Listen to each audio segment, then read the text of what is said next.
Very good evening, friends. Meeting again in the session of philosophy, and we have started discussing about the new chapter from Stuart Close, that is chapter number 13, the Homoeopathic Posology. Very important chapter from practice point of view. The concepts, the dilemma regarding the potency have been solved very clearly by Stuart Close in this chapter. He has tried to explain each and every minute detail. He has tried to explain the concept of material doses as well as the dynamic doses and makes the things very clear that how to go ahead with homeopathy. To introduce this chapter, what we have learned in yesterday's session was just an introduction related how homeopathy works and how it depends. Everything depends upon one law, and that is called as law of mutual action, or it is also called as Newton's law of energy, third law of energy, where actions and reactions are equal and opposite. So, homeopathy revolves around this law because homeopathy takes into consideration both the aspects of human life, the material aspect as well as dynamic aspect, because of which it is possible to take into consideration the dynamics, that is the mind, that is the soul, the spiritual aspect, the vital force, the vital energy, the vital principle. Everything we are taking into consideration, and we know that this is happens in this specific plane. And those disorders which happen specifically in this plane should be treated in the same plane. And for that purpose, the medicine should be a dynamic enough. The material medicine cannot cure such dynamic disorders. It has a capacity to produce palliative effect under the primary action. So, if any material medicine will going to produce its action, and that action is called as a primary action, and that will be only for certain time till the medicine is there inside the human body. And that's what we have learned in yesterday's session, that allopathic medicines are the medicines which are there in homeopathy as well as the allopathy. For example, he has given the example of opium. Opium in crude form given to the patient used to produce a drowsiness over there. That is its primary action. But the same medicine, when used in homeopathy, it is used for the in the patients who are absolutely in a comatose state, semi-comatose states. And if you want to take them out, then the same remedy works it at the same plane. So the medicine in crude form has a different action, and medicine in dynamic form has a different action. And this is what we have learned in yesterday's session. And to conclude the last lecture, we have considered that those doses which are given in tangible or material form used to produce certain primary action, those doses are called as physiological doses. And that's what we have finished in yesterday's lecture. Let us go ahead on 185 number page. The first paragraph. Although the physiological antagonism between the large and small doses is an illustration of the homeopathic law of posology, the use of the drugs in physiological doses has nothing to do with their homeopathic use, because homeopathic remedies are never used in physiological doses. This statement is true even in those cases where the low reacting power of the patient sometimes requires material doses of the homeopathic remedy. It would be more accurate to say that homeopathic medicines are never used for their physiological effect. And this is the truth. Whatever medicine we used to give to the patient, they are given in the dynamic doses. Very occasionally, we need the material dose, that is the mother tincture. And that is not for the curative purpose. When we used to use the mother tincture, we used to use that mother tincture only the palliative purpose. It never used to produce any curative reaction over there. And that's why whatever medicine, if given in material doses or physiological doses, then it never cures. For the curative purpose, homeopathic remedy should be given on the principle of law of similars in the dynamic doses only. And that's why last sentence is lot of meaning. It would be more accurate to say homeopathic medicines are never used for their physiological effects. It is necessary to clear understanding of the subject that a distinction be made between three terms: the physiological, the therapeutic, and pathogenetic, used by two schools of medicine to express the nature of action of the drug. There is demoralizing tendency even in the homeopathic school to use these terms without discrimination.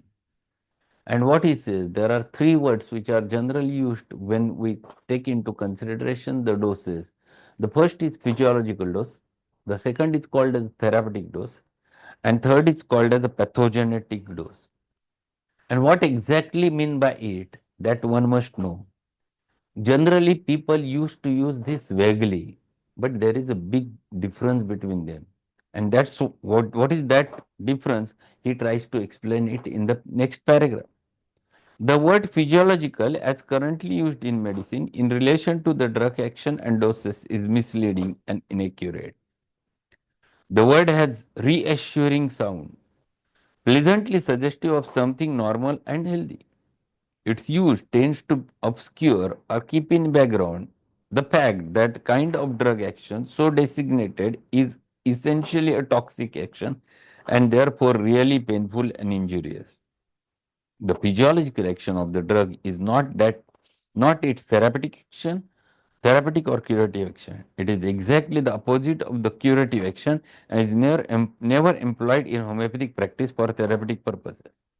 The use of the word physiological in connection with the drug action and drug doses tends to mislead the unwary and justify the use of measures which would otherwise be regarded as illegitimate. In one word, is it a euphemism? In as much as the action of the physiological dose and the purpose for which it is given is outwardly produce drug symptoms in direct and positive manner. That fact should be clearly expressed in the name in order that there may be no misunderstanding. The homeopathic school has recognized the wisdom and justice of taking this position and has compiled with the requirements of scientific accuracy the nomenclature by adoption and use of the words pathogenetic. The Greek, it is pathos, suffering, and genesis means origin, producing suffering, as properly describing the character of the such drug action. The suffering of the organism produced by the drug is expressed in the symptoms which are the language of disease. In homeopathic parlance, therefore, these terms are used, these are termed pathogenetic symptoms, a term which is preferable because it is accurate and truthful. So here he tries to explain exactly the concept. The first is physiological. We'll take simple example. We used to use we used to prepare medicine from common salt. When we used to use it in daily food in crude form, does anyone get the pathogenetic effects? Does anyone get that it produces vomiting or it induces vomiting? Nothing happens, but you get the taste because of the salt and you add it in your diet and it is a necessary component of your body. Without producing its symptomatology, it used to work over there and it maintains the balance of sodium and chloride ions inside the body, and that's why your electrolyte balance is maintained and your blood pressure is maintained and everything remains fine. And that dose in which it is consumed and that dose which is required for maintaining the physiology of the body is the physiological dose. So it is not the terminology, it is not the thing which will use for the therapeutic purpose. It is only the thing which we used to use in order to maintain the physiology of the human being. But when we think about the word pathogenetic, means producing a symptom, pathogenetic effects, it is dose of the medicine which is sufficient to produce the symptomatology in a healthy individual is called as a pathogenetic. So when we prove the drugs homeopathically, we used to produce the symptoms by giving the stimulus of the drug. There is a reaction from the human being and symptoms are produced. Those symptoms which are called as pathogenetic symptoms because they are induced by the action of the medicine. So terminology, whenever you are using, it is called as pathogenetic symptom. And therapeutic is third or pathogenetic dose. Therapeutic is rather different. That therapeutic means it is the dose which is for the purpose of making a cure. And now he terms. Therapeutic means curative, healing, elevating. A pathogenetic action is never curative. The action of the drug may be pathogenetic, toxic, or therapeutic, curative, depending upon the size and strength of the dose, the susceptibility of the patient, and principle upon which it is given. So, whether the dose, whether it is pathogenetic or whether it is therapeutic, it depends upon three factors. The first factor which he defines is the susceptibility of the patient.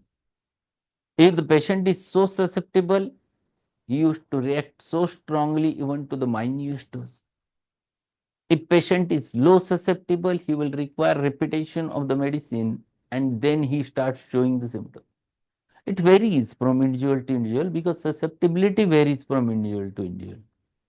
And this is what he wants to explain over there, that whether the action is toxic or pathogenetic or therapeutic, it depends upon three factors, out of which first is susceptibility. The second is that the dose or strength of the dose, how much you are using it. That is the another point, the size and dose of the medicine given. And third important thing which he tries to explain, on what principle you are using it. Whether you are using it on the law of similars, the things are rather different. Then you have to utilize the dose in a dynamic form. But when you are not using the any specific principle and you are using it on the basis the way the allopathy used to use, then it is given in larger doses in material form, and then it depends whether it is therapeutic dose or it is a pathogenetic dose. So the terminology varies on these three important things: the size and dose of the strength of the dose. Number two is susceptibility of the patient, and number three is principle upon which it is given. In homeopathic treatment of diseases, the drug is never given for its pathogenetic action.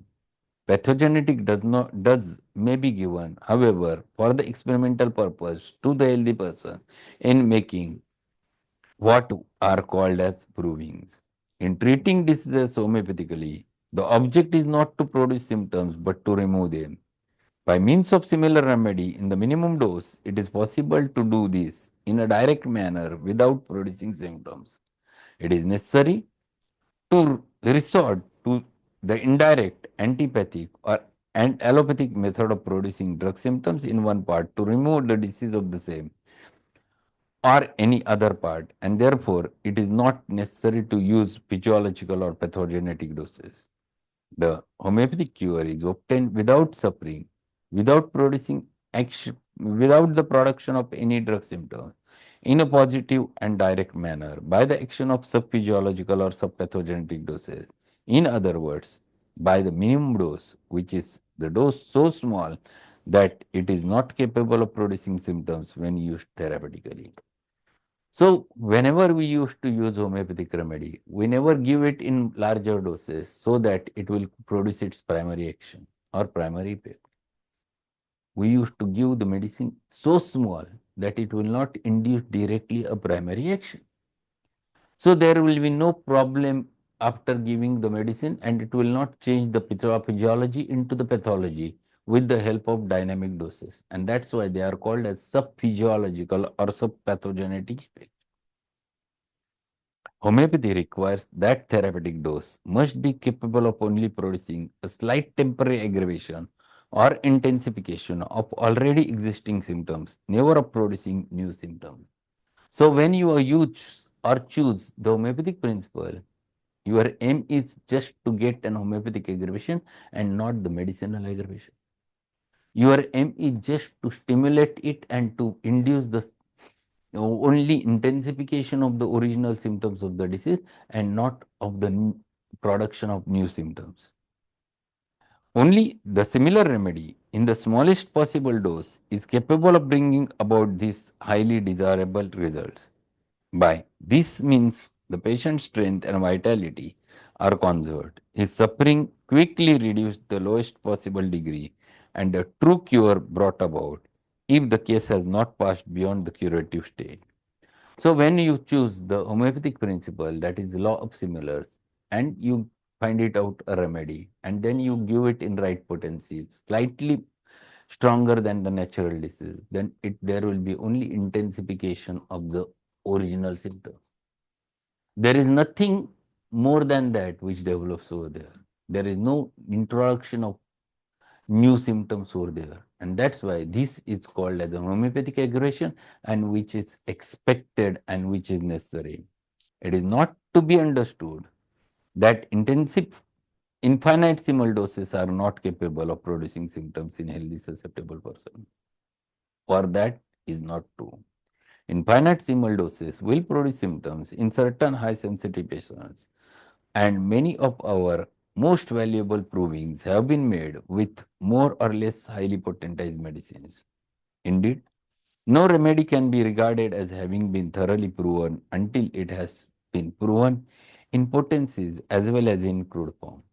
So now he explains that whenever we used to give the intensified or infinitesimal doses, the potentized medicine, never think that it will not going to produce symptoms. It definitely used to produce symptoms, specifically if the patient is highly sensitive, and if even though you have given in high potency, it used to produce the symptomatology, but those symptoms are functional in nature.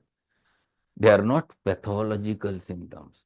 There is no alteration at the tissue level. There is no alteration in the cells, but there is a functional manifestation which comes out as a result of it, and this is used for the drug proving. Generally, for drug proving, it has been said that the idiosyncratic individuals are best provers because they gives you a lot of data, and which is necessary in order to collect the materia medica or data from the patient during the proving, and because of which we get whole data. And what he last sentence which he has made, indeed no remedy can be regarded as the having been thoroughly proven until it has been proven in potencies as well as in crude form, because we must know what it has, what capacity it has, exactly where it used to produce its effects, what is the center of action in crude form as well as its dynamic form. And that's why my suggestion to all of you is go through the Physiological Materia Medica by William Burt. It is a wonderful book one must learn, where the many primary actions of the homeopathic medicinal substances are given. And those are necessary in order to understand exactly the depth of action of the remedy. In ordinary usage, a physiological dose means a dose of drug empirically selected of sufficient quantity and strength to produce a definite predetermined effect or group of symptoms. Practically, it amounts to the maximum dose consistent with safety. A physiological dose of atropine or belladonna, for example, is one sufficient to produce dilatation of pupils, the dryness of mucous membrane, and flushing and turgescence of the skin. The action of the drug is carried to this point irrespective of its any accessory symptoms that may be produced and as to whether it is curative or otherwise. No other kind of action is looked for and it be expected, and as a rule, it is not recognized if it occurs. The intent is to produce a direct, definite drug effect, that other effects are not desired, nor indeed are produced incidentally, does not matter. They are left to take care of themselves, and they are not considered that they complicate and prejudice the case if they occur. And he explains one more use of physiological dosage, generally for the purpose of making a certain effect. For example, if you want to if you want to stitch as a finger, then you have to give the ring block over there of the anesthetic, and that dose is just sufficient to produce the anesthetic effect over there on the finger. That is called as physiological effect. Or during operative, the dose of atropine is maintained in order to maintain the heart rate. That is a physiological dose which is used and which works in primary action. So, for the specific purpose, when you are using any material and you expect a certain thing over there, that is called as a physiological doses. In attempting to predetermine arbitrarily the size and strength of physiological dose, allowance is made only for difference in age of the patient, who are roughly divided into two classes, infants and adults. If the patient is unable to take the established or unusual doses without serious result, it is considered to be a case of idiosyncrasy or hypersensitiveness, and some other drug is substituted. So, sometimes, generally, this dose is very fixed. You used to use that dose in order to produce certain effects over there inside the body. They are divided into two different parts. For infants, the dose is rather different, and for adults, it is rather different. And that specifically works according to it. Very occasionally, in certain individuals who are tremendously sensitive to drug substance, may produce, or those who are idiosyncratic may produce exaggerated reaction even to the physiological doses, where one should be quite alert while dealing with such types of patients.